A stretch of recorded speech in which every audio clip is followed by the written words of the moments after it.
Welcome to Frontline Conversations. I'm your host, Amit Baruah, and I have the pleasure of having with me Mirwaiz Umar Farooq, the Mirwaiz of Kashmir. We are at his residence in Nigeen in Srinagar. And I want to ask the Mirwaiz Saab my first question, that in your sermon on Friday, you referred to a consolidated ballot having been cast by the people of Kashmir. So could you explain for the benefit of our listeners, what do you mean by that? See, I think you have to understand that the context of this elections, although Hurriyat has always maintained that elections and civic elections and the overall Kashmir issue are two different things.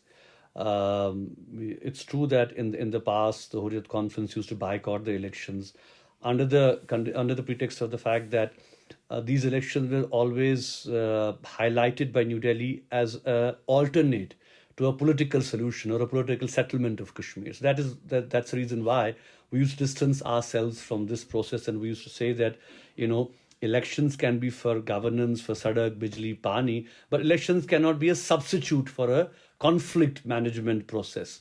So, although this election, is also for the civic legislature and all that, but I think if you look that the focus this time is not on bijli, sadak, pani, although those are important issues for a day-to-day living of the people of Jammu and Kashmir, but the focus shifted completely after post 2019, what the situation has developed into.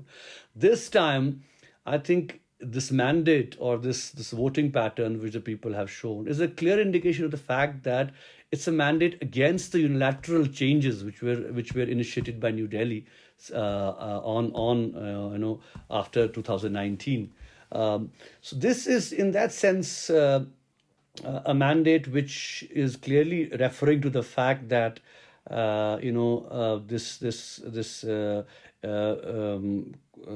impression that the government of India is giving, that post-19, then some Naya Kashmir has been developed and people are, satisfied and they're happy with what's going on the ground. I mean, this is a vote where people felt that it is important to send a consolidated message, vote for one party, which might not have been the best choice given what NC's past has been, but given the present situation where it was, so people thought that it is better to consolidate one party, which can, at least to some extent try to see this process of disempowerment which has happened over the last 5-6 years. So it was a vote against that the people have been disempowered. People are concerned about their land rights, about their jobs, about their identity, cultural identity, religious identity. So I think there has been an overall assault on every aspect of Kashmiri life as far as the last 5-6 years are concerned. So I think this time the election was more about, Kashmiris giving a united message to New Delhi that we reject those unilateral changes. It's a vote against the BJP. It's a vote against the policies of the Narendra Modi government. And that is why I think that it was a smart thing on account of the people that they did give a consolidated mandate to one party. Because there were other candidates who pretended to be separatists as well, and they were roundly rejected, as was the PDP. So I think PDP is obviously because, PDP, if you look at it, the fact remains that because of the alliance with the BJP in 2014, people feel that this party is responsible for bringing them into the politics of Kashmir. It was not a party before that they gave them the access. They gave them the access. So there was anger against that. And regarding other parties, there was this, impression among the people that it seems that, because, all of a sudden we saw so many players coming into the electoral arena that, it felt at times that there are more candidates than voters. So in a sense, people thought that it is some sort of a ploy on part of New Delhi where they want to consolidate the mandate in Jammu and, completely sort of, disintegrate the mandate in the valley so that there is division within the community here. Because if you look at it post elections also, the way in which we look at the as far as the 5 more council members were introduced, which with authority in the assembly, then the gerrymandering which happened with the constituencies. The constituencies and everything. So I think everything, people of Kashmir were aware of what is happening. They were aware of the fact that what games New Delhi is playing. So I think it's very clear that people have their to a very large extent, people believe that the National Conference is mainly responsible for the problems in Jammu and Kashmir since 1947. But if you ask me that why, because to be honest, I think right now people felt that we have to choose a lesser evil, and that is why the because even I think even the National Conference wasn't expecting that they would get so many seats on their own. But I think there is the vote this time of the people of Kashmir is a vote which defines their anger. It's a vote also which puts National Conference in a position that they can't undermine now the people, because it's a very clear mandate they have on what issues they have to take up with the central government. The issue of mostly 35A, identity issues, land, jobs, state. I think all those constitutional commitments which New Delhi had made with the people of Jammu and Kashmir. So I think this time the election was a bit different than as compared to Sadak Bijli Pani issues. And Mirwaiz, what is your assessment? The events of 5th of August 2019, what is the driving force? And after that also the changes in the assembly.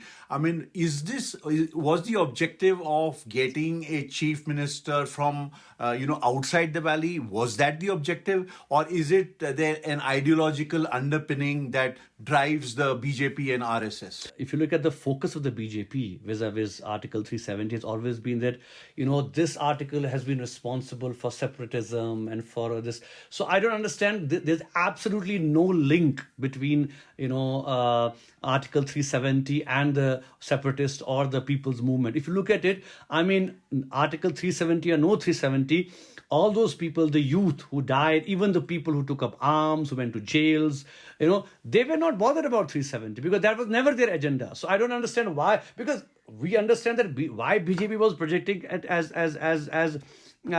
something, because they were trying to give an impression that because of Article 370 in the rest of India, exactly, in the rest of India, because of Article 370, there's a separate constitution which is there's separate although all those things were diluted completely by the Congress, by the National Conference itself. It was only a skeleton which was remaining. But they were trying to give this impression that is one Ek Pradhan or Ek Nishan and Ek Samvidhan. Kashmir is somehow special, so we get and that is why they are not integrated into India fully, because they have this thing in the back of the mind that we have a separate identity, which was never the case. Because Article 370 was already been खत्म ही हो गया था वो सारा, कुछ रहा ही नहीं था उसका. It was hollowed out. So I think this they used to give an impression that rather than focusing on the basic problem जो कश्मीर की है, which is the political dispute, they found Article 370 as a very viable political tool कि हम इसको rest of India में बेचें, and we give the impression कि देखो जी हम इसको ख़त्म करेंगे या ख़त्म करने जा रहे हैं, and it's going to make a difference, and it would integrate Kashmiris into the mainstream India, which obviously is not the case. That is what we have been saying, that look, हमारा जो focus है, हमारा जो this focus hai, that is what I said in some of the interviews also I gave, that as long as the state of Jammu and Kashmir, अब चलिए छोटी आप मान लीजिए अब तो union territory हम बन गए, but the fact is we have the erstwhile state of Jammu and Kashmir, where Jammu, Kashmir, Ladakh, Muzaffarabad and the Gilgit and Baltistan. See, the situation is that whatever the BJP aims to do, or whatever the BJP intends to do, or whatever they intend to sell, the matter of the fact remains that as long as there is one area which is with Pakistan, one area which is with India, and now you have post-19 one area which is with China. देखिए ना, the fact is कि लद्दाख में तो Chinese have come in, उन्होंने territory ले ली है China की, लद्दाख की. So post 2019 now China is also a factor. Because China कह रहा है कि that India's unilateral decision, in a sense, they had also condemned unilateral decision of India. So I think I believe कि आप I mean if somehow BJP believes कि हमने जी इसको de-internationalize कर लिया, अब इसको हमने internal domain में ला लिया, we believe the opposite. We believe कि post 19 they have more internationalized it. China was not a player as in this. Now China is a direct player in this whole, because they control a territory of J&K. So I think in that context, that is हमारा जो focus था has been that yes, chale, elections are happening, whatever be the case, gerrymandering kiya, now we have a government. First of all, authority to hand nahi kuch, everything is with the LG. Even the case, so whatever be the case, state na de, which is again a question. But even with the state given, everything is, the problem is that as long as you have an issue where you have people divided, families divided. For example, you have hundreds and thousands of divided families living across the ceasefire line. Same is the case with Gilgit and Skardu and the other part of Ladakh. Unka bhi ek hai connection with the other side. So one question that comes to my mind, I was asking you about the BJP and its motivations. How would you assess a Prime Minister like Atal Bihari Vajpayee, who was also from the BJP, and Mr. Narendra Modi and his policies? What you, and you all were part of a process at that time. So how do you see, I mean, are these two different BJPs, or are they, one BJP which was, didn't have a majority, and this is a BJP which is far more strengthened and has more authority? To be honest, I don't think that even if Vajpayee had the majority, I don't believe that he would have gone the way Mr. Modi has. Because see, I think Vajpayee, with whatever differences we might have as far as the role was with Babri Masjid and others were concerned, but I think to some extent he could understand the fact that this is a legacy of the past, this problem, and we have to address it. I remember, meeting Vajpayee ji, even when he was the Prime Minister. I was very young, I think probably late 1990s की बात कर रहा हूँ. With Professor Saab, we had gone to see him, and he said two things. I remember is गुत्थी को सुलझाना है. That we must resolve this. We must resolve this. And he even said that अगर हमें अलग भी होना है, if we have to, we will separate as brothers, not as enemies. So I remember his words. But then when he became the Prime Minister, he understood the fact that there has to be an internal process with the people of Kashmir and an external process with Pakistan. So he was of the view. And that is why he took that, when we have to give credit where it's due. He took that bus and he went to the other side. Unfortunately, Pakistan ke bhi apne issues hain, which happened after that, the Kargil and everything. So which happened, which should not have happened. But I think kahin na kahin the old BJP understood that that there is a political dimension, a human dimension, and a historical dimension to this whole problem, and that is where we want to move forward. Again, for example, I remember that. See, that was the genius of the person, because मुझे याद है जब बातचीत हो रही थी, and the conversation was on. And we were talking about कि कैसे मिलेंगे. So we said, constitution. We were of the view that Hurriyat ke that let there be unconditional talks, and he was of the view also. But then yahi tha ki that within the constitution, without the constitution, and he termed the coin humanity. He said we will talk within the ambit of humanity, and that settled the discourse completely. Na constitution raha, na hamari ye rahi, reservations rahi. And he said, under the humanity. And now, how do you see the BJP? I think it's completely different now. I think it's like, this year, this is, they want to completely, khatam karna chahte hain the identity of the people of Jammu and Kashmir. See, they don't realize that. Because this is also now, on the one hand, they are trying to give an impression, or I don't know to what. That is where the policy lies. Inki policy kya hai? So, for example, in a situation where Kashmir, where you have only Muslim-dominated state vis-a-vis India, we are watching the rest of the Muslims in India as well. कि क्या हो रहा है उनके साथ. So what has happened, what is happening in them since the last 5 years is किसी से छुपा हुआ तो नहीं है. What is happening, the way their houses are being bulldozed, what is happening in UP, what's happening with the madrasas, what is happening with the Waqf, the JPC and everything. So, I mean, the people of Kashmir, agar, they are more wary today. Is this, Congress or Vajpayee ke time to, at least there was a secular India we were looking at. Now it's a completely Hinduized and Hindutva India we're looking at. So how do you expect us, we'll feel more closer to New Delhi as compared to what their policies are. So there is a strong resentment in terms of Kashmir, in terms of Muslim policies, in terms of how they're dealing with minorities, because people, Jammu and Kashmir, people are very politically aware. As I'm not saying other people are not, but because we live in a conflict, we are a part of a conflict. यहाँ पे लोग बहुत ज़्यादा aware हैं कि what's happening in India, what's happening in the parliament, what's happening in the streets of UP and others. So people are looking at it, and then the fear that the fact that जो सारा इन्होंने gerrymandering किया, ये सारा जो किया, that how they sort of even for parliament जो उन्होंने this with Ladakh अपना the south ke areas ko Jammu ke sath connect kar diya. So the whole exercise to see how Muslim vote could be limited and the other vote could be strengthened. So I think this communal politics is a very dangerous game, which the BJP is playing with Jammu and Kashmir. And what is your sense? How will this government fare, given that its powers are, severely impaired and the center is very much strengthened? What is your sense? I think it will be a constant struggle for them to do anything on the ground. The fact that even class 4 mulazim ka bhi parson unhone nikala. The class 4 employees don't. Employees, even now the government has. Which is literally the class 4 means chaprasi and all that. Inko chaprasi lagane ki bhi ijazat nahi hai. So I think that, I don't think, to be honest enough, this, people understand what motive the BJP has vis-a-vis Jammu and Kashmir and where they come from. But I think to some extent still thoda bahut resistance rahegi at least, now those people have chosen these people. Thodi bahut resistance. There will be some resistance. Some resistance. Because abhi tak to tha, it's a one-way completely, there was no setup, no authority, no framework कि कोई इनकी बात को कोई challenge कर सके. ये ठीक है कि वो challenge करेगा, फिर वो चलेगी बात कि नहीं चलेगी. So that is why I feel कि कहीं ना कहीं the BJP has to. See, I don't know.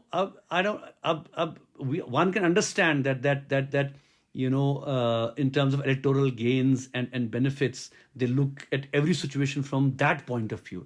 But I think in terms of India's interest and national interest, I don't think what they're doing in Kashmir or Jammu and Kashmir is helping their national cause. See, I think the concept of India is एक तरफ से आप कह रहे हैं कि हम integrate करेंगे लोगों को अपने साथ, उनको अपने साथ चलाएंगे, but दूसरी तरफ से आप completely, आप तो completely isolate कर रहे हैं एक state को, completely you're isolating a population. I believe that if you ask me, that there is the gap between New Delhi and Srinagar has widened more as compared to the times when there was militancy and violence on the ground. Which is because I think, I'm sorry to say this, there was anger, there was resentment. Today, sorry, I think there is hate vis-a-vis what the state of India is doing in Kashmir. So I think kahin na kahin, and the sad part is, I'm not talking only Congress, but other parties, it seems कि all the regional parties, all the other parties, इन्होंने लगता है कि इन्होंने जैसे ठेके पे कश्मीर दे दिया बीजेपी को. Nobody is questioning anything on Kashmir, because because they the जो regional players हैं, जो other players हैं, you have regional leaders also. This is a national issue. आपने हमारा state ले लिया, इसको UT बना दिया, आपने सारे खत्म कर दिए, and parties like Aam Aadmi Party, who voted exactly, and who voted for the this Article 370 को खत्म करने के लिए. So I think vis-a-vis Delhi and Srinagar, So you think that this government will have to tread very carefully in Srinagar? I think so. I think it's not going to be easy for them, because people have expectations कि भाई ये कुछ करेंगे. अब इन्होंने manifesto भी बड़ा बनाया है. We'll do this, we'll do this, we'll do this. I don't know कि कितना कर पाएंगे, कितना नहीं करेंगे. But one seems कि what is happening in Delhi, we see Kejriwal रोज सड़कों पे होता है and his parties every day on the streets. तो आई थिंक चले एटलीस्ट कम से कम ये लोग भी स्ट्रीट पर निकलेंगे, तो इट्स गुड। कम से कम अब आए निकले सड़कों पे। So, Mirwaiz sir, I want to bring you to a little bit to your personal. You were in detention for a long time. You were not allowed to, even go to the Jama Masjid to deliver your sermon. So, what is the situation now? Since August 4, 2019 till September of 2023, 4.5 years I was completely under house arrest. And this arrest was completely, arbitrary, illegal. No koi case tha. There was no case. Nothing at all. They would just block your gate and not let anybody in. Anyway, we went to the court and that process chala, and then, it started. So now, I'm into relatively, I'm able to move. But again, from time to time, it's completely, on their beck and call. Anytime they can block my gate, anytime they'll tell me that you're not allowed to move out. So there is no guarantee. First of all, I was on my own. I would give programs. We had religious programs, social programs, political programs. Politics, so it's now very limited because our office bhi le gaye hain. The Hurriyat has been seal kar diya hai. Many of the constitutions have been banned, post 2019. So, but the structure of the Hurriyat is structurally the Hurriyat is weakened, but I think emotionally and as far as, as far as the aspirational point of Kashmir is there. Hurriyat is not a party, it's a concept. In 30s, it was a Muslim conference. Then it was Mahaziraj Shumari. Then it was others. It was Sheikh Abdullah at one time. So it keeps on changing. Maybe the structure will, they might, demolish the structure of the Hurriyat. But the sentiment of the Hurriyat is not going to be destroyed. Because there is a genuine feeling among the people. Ki nahi ji, this problem has to be addressed once for all. Jiska political dimension hai, human dimension hai. And that is what I've been saying. Jahan mujhe mauka milta hai Jama Masjid mein baat karne ka, I've limited because press I was not allowed to, meet the press also. अब तो परसों से जब से election हुआ है तो through emails अभी भी I'm sure if you had come with a camera you would not they would not have allowed you here. So I think it's very, very, very monitored. My movements are very monitored. When I have to go out, I understand they say you have security threat and your security concerns. But then, if there's a security threat and concern, it's for everybody, but everybody else moves. But I'm asked to stay at home. So there's obviously more to it. They want me to be more confined to my house. But anyway, jahan pe mauka mil raha hai, we are talking. We are giving this message that, look, even last Friday, I said that, look, because sadly, the way in which we are projected by New Delhi, by the BJP, Hanji, Yeji, these Algavwadi hain, the separatists, they are this, they are anti-India. So I said that, look, we believe that it is in the national interest of the people of India to address this problem. So, hum anti-national kahan se ho gaye? That is हम कह रहे हैं कि भाई we don't want violence. जामे मस्जिद में मैंने पिछले जुम्मा कहा we don't want our youth to pick up guns. We don't want them to get consumed in the violence. We don't want them to get consumed in the conflict. It will give us nothing. But we do want but this problem needs a fair closure. This is a third, fourth generation अब है आज जो है कश्मीरियों की which are and that is why I said that this, as long as one part is with India and Pakistan, and so this issue will remain alive, whatever internal changes they might do, whatever structural changes they might do. Magar, the problem is still very much there. This problem is not going to go unless we devise a mechanism, and that is why we remind Mr. Modi from time to time that by Vajpayee ke time pe you had a mechanism where you were talking, you were addressing, we had reached to some conclusion to nahi, but ek process to kam se kam chala tha, baat to ho rahi thi. We were talking about okay, soft borders, bus services, thoda trade, end to militancy, end to this violence, militarily kaise karenge. I think that is something maybe if not from this BJP, but maybe after that jo bhi banega dispensation, and I hope that the regional parties and other parties also realize that unilateral करने से is not the unilateral. यहाँ तो India Pakistan bilateral बातचीत के बावजूद भी मसला कश्मीर वही रहा.